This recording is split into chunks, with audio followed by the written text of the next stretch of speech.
BSTI licence প্রাপ্তির জন্য একটি পণ্যের মোড়কে কোন কোন তথ্য থাকা বাধ্যতামূলক, যে তথ্যগুলো যদি আপনি পণ্যের মোড়কে সংযুক্ত না করেন সেক্ষেত্রে উক্ত মোড়ক দিয়ে আপনি বিএসটিআই লাইসেন্স পাবেন না। তো আজকের ভিডিওতে মূলত আমি আপনাদেরকে দেখাবো আপনারা যখন একটি পণ্যের মোড়ক ডিজাইন করবেন তখন উক্ত মোড়কে কোন কোন তথ্যগুলো রাখবেন, এবং এই তথ্যগুলো রাখা কিন্তু বাধ্যতামূলক। কেননা পণ্য মোড়কজাতকরণ বিধিমালা 2021 অনুসারে এই তথ্যগুলো যদি আপনি পণ্যের মোড়কে সংযুক্ত না করেন সেক্ষেত্রে কিন্তু উক্ত মোড়কের লাইসেন্স আপনি পাবেন না বা বিএসটিআই লাইসেন্স পাবেন না। তো এখানে একটি ডিটারজেন্ট পাউডারের মোড়কের কপি দেখতে পাচ্ছেন। তো চলুন দেখি এই মোড়কে কোন কোন তথ্যগুলো আমরা যুক্ত করেছি। তো এখানে প্রথমে দেখতে পাচ্ছেন বিএসটিআই লোগোটি আমরা এই মোড়কে দিয়েছি। এক্ষেত্রে বিএসটিআই লোগো আপনারা যখন পণ্যের মোড়কে যুক্ত করবেন তখন অবশ্যই এই ডিজাইনের লোগোটি দিবেন।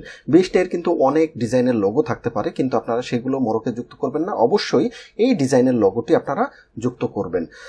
এর পরবর্তীতে দ্বিতীয় হচ্ছে পণ্যের এখানে বিডিএস কোড দেখতে পাচ্ছেন, এই যে 1445, এটি কিন্তু হচ্ছে এই যে সিনথেটিক ডিটারজেন্ট পাউডারের জন্য একটি নির্ধারিত কোড। এখন এই কোডটি আপনি কোথায় পাবেন? বিএসটিআই এর ওয়েবসাইট থেকে আপনারা কোডটি পেয়ে যাবেন। আপনার পণ্য যে ধরনের সেই অনুপাতে কিন্তু আপনার জন্য নির্ধারিত কোড আছে, সেই কোডটি অবশ্যই আপনারা এই মোড়কে অবশ্যই যুক্ত করবেন। এখন যেমন আপনার পণ্য যে ধরনের সেই অনুপাতে কিন্তু আপনার বিডিএস কোড পৃথক হবে। এর পরবর্তীতে আরেকটি গুরুত্বপূর্ণ ডকুমেন্ট যেটি যুক্ত করতে হবে সেটি হচ্ছে আপনার প্রতিষ্ঠানের নাম ঠিকানা যুক্ত করতে হবে। এখানে দেখতে পাচ্ছেন যে প্রস্তুতকারক, মোড়কজাত ও বাজারজাতকারী আইবিএম কেমিক্যাল, এবং এই আইবিএম কেমিক্যালের পূর্ণাঙ্গ ঠিকানা এখানে আমরা দেখতে পাচ্ছেন। এগুলো অবশ্যই আপনারা যুক্ত করবেন।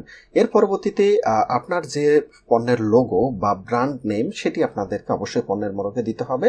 এখানে আমার নেক্সো, এইটি হচ্ছে ব্র্যান্ড নেম, এখানে দেখতে পাচ্ছেন টিএম বা ট্রেডমার্ক করা, সুতরাং এই লোগোর পাশে অবশ্যই টিএম যুক্ত করবেন, এবং এর সাপোর্টিং কাগজ হিসাবে কিন্তু আপনার ট্রেডমার্কের ডকুমেন্টটি কিন্তু বিএসটিআই অ্যাপ্লিকেশনের সাথে আপনাদেরকে দিতে হবে। সুতরাং আপনার লোগোর পাশে অবশ্যই এরকম টিএমটি যুক্ত করবেন, এটিও একটি গুরুত্বপূর্ণ। এর পরবর্তীতে আরেকটি গুরুত্বপূর্ণ হচ্ছে এই যে সিনথেটিক ডিটারজেন্ট পাউডার। যেহেতু আমার এই পণ্যটি হচ্ছে ডিটারজেন্ট পাউডার, এটির বিএসটিআই ক্লাসিফাইড নেম হচ্ছে সিনথেটিক ডিটারজেন্ট পাউডার।